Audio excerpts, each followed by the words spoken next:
We need to have leaders who can come up with a law which can favor environment, human beings, animals, also can favor the planet. We usually blame most of our leader and also the government because they're the one who are responsible.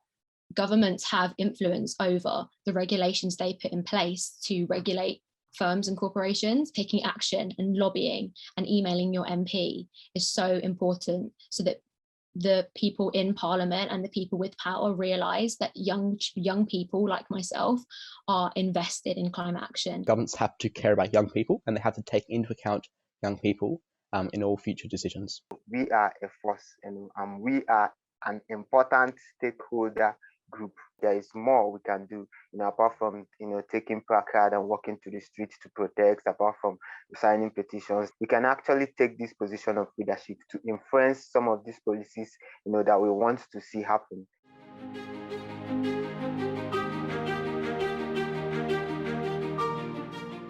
Mock COP is an international virtual youth climate summit.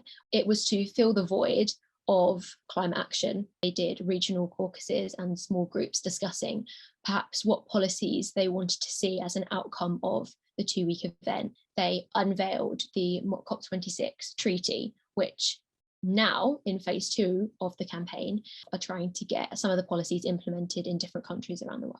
For example, in the UK, we have Teach the Future, which is kind of like the main climate education campaign. And what we're hoping is that at COP26, a couple of people from Mock COP or Teach the Future will be able to go and discuss with education ministers on Zoom and then environmental ministers about climate change education, because we think it's obviously very important.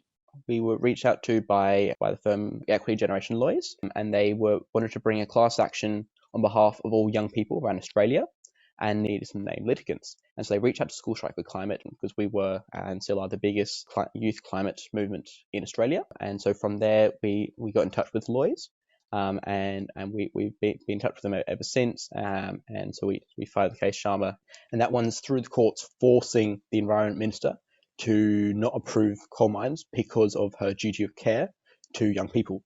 It's subject to an appeal, but that if it's held up, that this holds a very strong precedent that can be applied in cases in Australia, but we also hope around the world. Was the first case of its kind. And so that question hadn't been tested in a court of law, at least in Australia. And so the courts just hadn't had to answer that question. Legal litigation, legal activism is a strong way of activism and a strong way of forcing, because if you get the good outcome, you force change. Africa is not a dumpster. Fossil fuel company, including Shell, they wanted to export the plastic waste material into Kenya. So here in Kenya, we have been able to ban plastic a long time ago. So we were able to tell them clearly why it's very bad for our government of Kenya to accept this plastic. The government were able to state very well that they are not going to accept such a deal. I found that the Great to Green movement, we grew to about 6 of my friends, and that was when we decided to develop a theory of how we want to affect change. That was when we decided that we'll be mobilizing the collective power of youth and community to improve climate awareness and climate literacy, because we believe that climate literacy on a very fundamental scale will lead to climate action. 2 years down the line, we have a network of about 700 activists.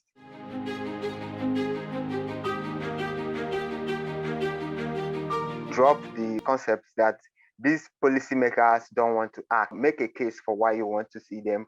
Make it about action, what we can do, and not what we are not doing. Framing and narrative is very important. Before you come up with a campaign, you need to come up with a clear message which you can send out to people to understand what you are fighting for.